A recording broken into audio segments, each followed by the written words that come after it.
All right, so here's the pond. And I gotta be honest, it's not my dream pond. It's the best we're gonna do here though. This pond happened because a contractor, who I'll be releasing the name of next week, sold me over $5,000 worth of bentonite, promising me that he could put a pond in that would start here and run up back to about where that flag is back there, using a machine that was about 16,000 pounds, which I had my doubts about, but he gave me a hard quote, said he could do it if I bought the bentonite from him.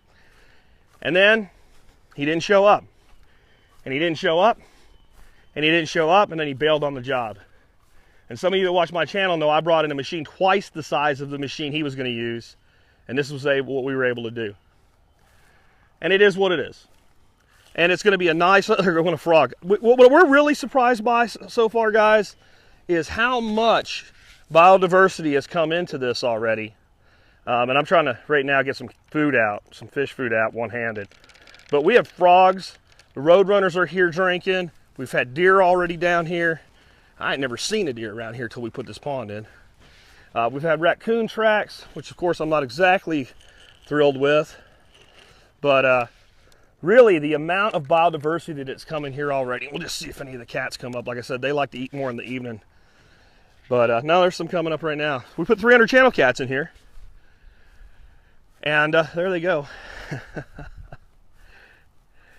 And what we'll do is we'll feed them. We'll use this more like a farming pond. Not a farm pond, but a farming pond. So during the summer, we'll probably have to put about 1,000 gallons a week in here. This pond holds about twice the amount of water as my swimming pool is all. It's a little over 5 foot deep. And it is pretty nice. And it's going to be nicer as, you know, it settles in. It's kind of gummy right now because we use bentonite liner. But you can see all of the vegetation from the seeding coming up, starting to stabilize things. And I kind of had an epiphany last night. I love mint. Mint loves water. Mint grows like crazy, and it puts out major root networks. And so what I need to do is start putting plugs of mint all around this thing, because also the ducks don't graze on mint, so they won't overgraze that. Now on the ducks, well, upon this size, I can't have them in here even for a straight week, in here every day, all day long, pooping up this little pond. They can come in here, and this ecosystem can handle them for a week at about 2 hours a day for a week, and then they need to go away for a week or two. So what we're going to do is, this is a pasture we're going to turn into silvo pasture for them. We're going to be doing that in our November workshop. There's going to be 5 berms put in with irrigation, straight berms, not even worried about contour, sort of on contour, straight across, because I need to allow students to come in and park, and that's actually going to create a really nice parking environment. They're going to be planted with over 100 black locusts. And the last one is going to be right about here. Well, just on this side of that one, we'll come in and put one of those low fences from my side fence all the way over. And unfortunately, if we do it that way, it may cut them off of Fort McDuck. If I'm feeling really, truly benevolent, I may come down here and just bring that fence along that way. It'll take more money, but it'll go along the road. And that'll give me a gate right here, and that way they can have access to this when they're out here, which I'll probably do for them just because I'm kind-hearted.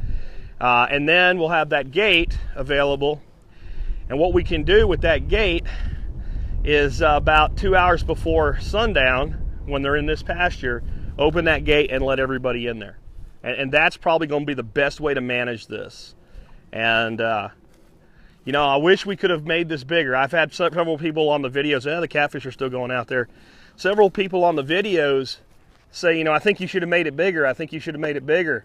Well, that's easy to say when you're not the one spending $350 an hour, okay, for a machine to sit here and pound on rock.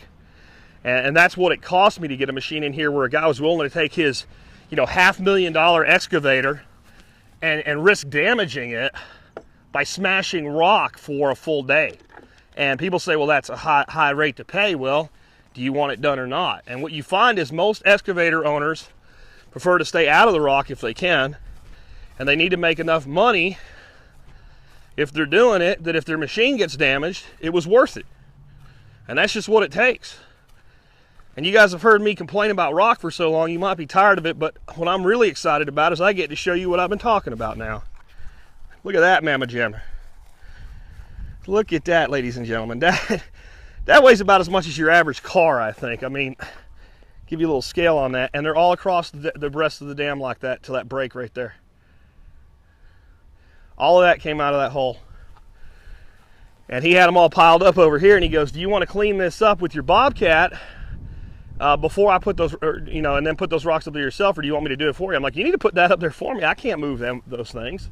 I don't have any equipment to move something like that. It's insane. And that machine he had just picked those things up and just set them there. So here's our little overflow point.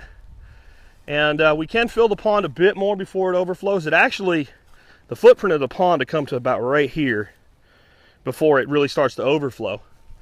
So I may add some water. Almost all this water was added by me over a week to go ahead and settle into bentonite. And with a pure bentonite pond, which is what this is, I actually prefer to fill it yourself so that it fills from the bottom out gently, soaking the clay into the ground, rather than having rain wash because that bentonite does not pack like normal clay. And you cannot wet that bentonite down and then drive a machine on it. You have to work bentonite when it's dry. It is unbelievably slippery. You will get an excavator damn near stuck with it, let alone a Bobcat. So there you go. There's the pond. Episode 2 and 3, two-parter today.